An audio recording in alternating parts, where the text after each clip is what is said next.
Yeas are 220. The nays are 212. The bill is passed. Without objection, a motion to reconsider is laid on the table. I know that change is difficult, but I believe fundamentally that police officers don't want to work in an environment where the culture says if they are to step up, if they are to say anything, if an officer is abusive or as an officer is corrupt, then their very lives could be in danger.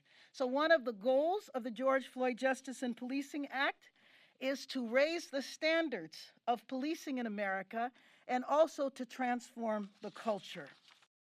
I think of George Floyd all the time, even when I'm not thinking in terms of this injustice, even when I'm washing my hands and they say wash your hands for 20 seconds in terms of COVID so that your hands are thoroughly washed.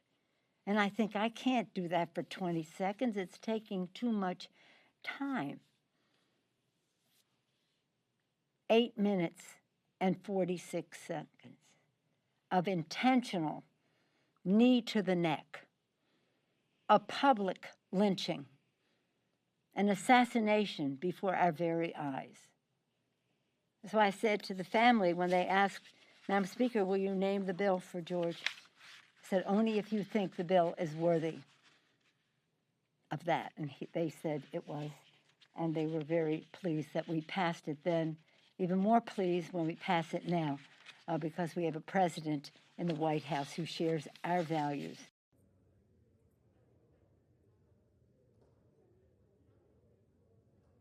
One minute to the distinguished Speaker of the House, Ms. Pelosi. The gentlelady is recognized. This legislation will not erase centuries of systemic racism and excessive policing in America. It will not bring back George Floyd, Breonna Taylor, say her name, Breonna Taylor, Ahmaud Arbery, or the countless other men and women who died or were senselessly injured.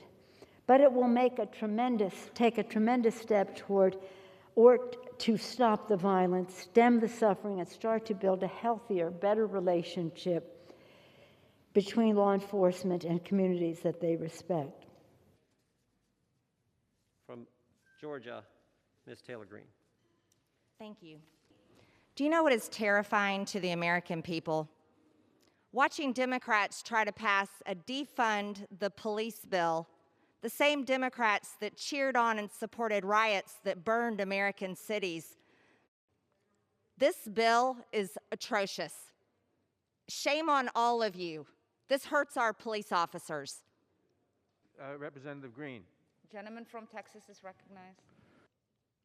I rise to support this bill that will deal with the elimination of deadly force racism that can take the lives of Black people with impunity. Mr. Gentleman from Texas is recognized. Thank you. What happened to George Floyd is atrocious, it's criminal, and the policeman will be held accountable. He's got to be. But that has nothing to do with eliminating immunity for countless policemen across the country. This bill does not properly address or prevent what happened in poor George Floyd's case. Why would we have a bill that eliminates immunity for anybody charging the Capitol, breaking in illegally? They would be able to sue the police in the future, tie them up in court. Why would we do that? Gentleman from Ohio reserves. Gentleman from New York is recognized.